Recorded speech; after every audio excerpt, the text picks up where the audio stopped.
It's my privilege to introduce you to the John and Bill Show. And this, if I had to give this one a title, it would be the OMG session. Because it's intended to kind of empower you with the, oh my God, this is what the real world will look like. And so I guess I would just say, if you would welcome them, I'll have each of them say a little bit about themselves and then get started. So please welcome Bill Davis and John Clark.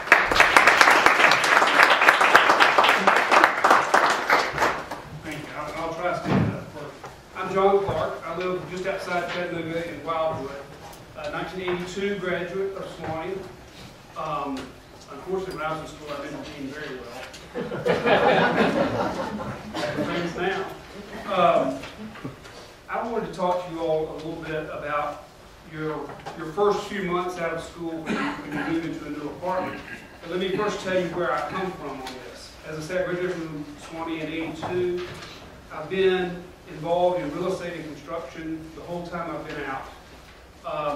I've developed several apartment buildings and own and manage a couple of apartment buildings. I've built condos, lots of office space for young entrepreneurs, and I'm doing a entrepreneur session this afternoon.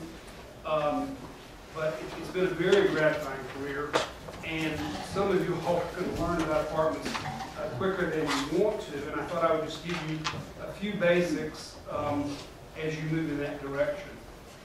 One of the first things is a great benefit for y'all that we didn't have 30 years ago was the internet. You will find to be very helpful because while you're sitting in Sewanee, once you decide where you're moving when you graduate, you can do a great deal of research, and that is a tremendous benefit.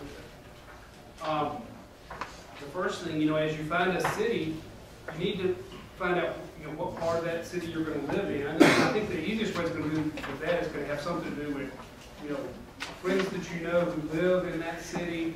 If you already have some interviews, ask the people that you're interviewing with for jobs. What parts of town are the best and which ones are closest, because you're going to find this to be a very expensive proposition. And I want to just give you a few tips as you move down that road. There are some really, really good websites, one of which is called Apartments Unlimited. There's also one called mynewspace.com. And they have lots of tips on there, but some of these I can share some personal experience with that might help you.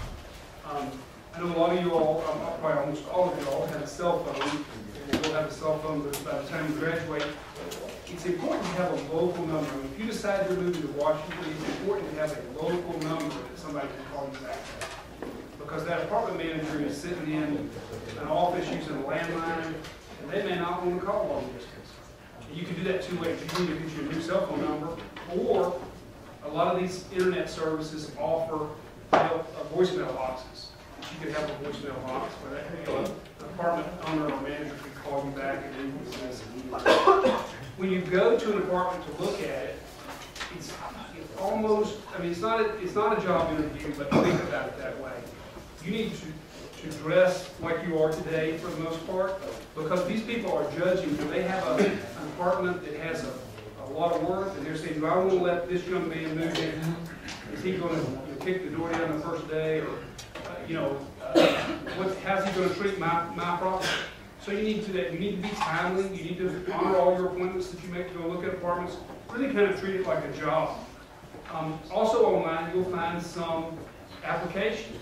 Now, it may not be the application that apartment owner wants or uses, but go ahead and print one off and fill it out. Because there are lots of things on that application that you need to have to rent an apartment. Like they may ask you, your bank account, just where you bank. If you have a bank reference, your parents' home phone number, or whatever you use in an emergency. I would go ahead and get your free. I think everybody's allowed to have a free credit report once a year. Go ahead and get it and print it out and make copies, because that will help you show that person that you haven't been bankrupt in the last year, or done this or done that. Because most apartment owners do pull a credit report on you. So those are just simple things as you walk in. A little bit about cost. I pulled some data the other night for you. and you might not think about this, so I'll share with you. Apartments are pretty much rented by the bedroom. That's how they come up with the price. And a 3-bedroom apartment is a lot cheaper per bedroom than a 1-bedroom apartment. If y'all are accustomed to living in dorms, I think you should be prepared to live with 3 or 4 people in your first apartment. It will save you a lot of money. There's a website called mynoonplace.com, and they track searches for apartments. You know, every time you go on their website and look for an apartment, they track what you're looking for. It's interesting, in this economy, 3-bedroom apartment searches are way up, and 1-bedroom apartment searches are way down. And I think that's very telling, because they're getting millions of searches. Just as an average, if you were to go to an average U.S. city, a 1-bedroom apartment is going to cost about $1,000. $1,007 is what they say exactly. A 2-bedroom apartment is going to cost about $650 per bedroom. Significant savings. A 3-bedroom, $525, and a 4-bedroom, $513. So you save money if you can find some folks to live with. I know that's sometimes difficult, especially if you're moving to a city that you don't know anybody, but it's just something to always think about. Most of these people will ask you to sign a 1-year lease, so you are making a commitment for a period of time. So if you can find some folks to bunk up with, and I would even include career services in that, because they know people. If you choose to go to Washington, D.C., they already know people who are living there. It might be somebody you know, somebody who can help you get a roommate, or maybe they're looking for a roommate. My oldest son is in Washington, and he, they had one of their 4 people move out of their apartment, and they were desperately looking for a 4th person. When someone called and said, "Hey, I'm Gregory from Sewanee," they probably would have said, "Come on and talk to us," you know. The other thing to remember, and this is pretty obvious, but you remember, is the city you go to determines a lot about what that apartment costs. I mean, the vacancy rate in New York City is 2.8%, which is almost nothing, which means the apartment owners can charge pretty much what they want to.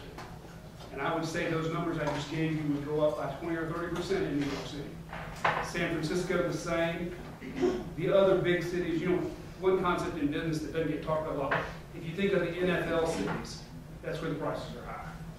If you go, you know, New York, Boston, Los Angeles, Dallas, that's where your prices are going to be higher. You go to Chattanooga, it's going to be a little cheaper, that kind of thing. A 2-bedroom in New York City right now, the average is $1,500 per bedroom. Well, that's extremely expensive for anybody, much less for a 22-year-old. It's just unbelievable. And just to give you an idea, in the Georgetown, D.C. area, it would be $1,200. So even substantially less than New York, but still expensive. I also put together a little list of, you know, as you move to this new city, there are going to be certain things that you haven't anticipated, and I want to help you with that in terms of cost. Also, some of you all may be getting a little cash and a graduation present from a relative or something, and this is going to be important for you to think about, because as you move into that first apartment, there are going to be things you have to pay for that will come before your first paycheck. A typical apartment owner is going to ask you to pay your first month's rent and a month's rent as a security deposit. So right there, say you're talking about $1,500.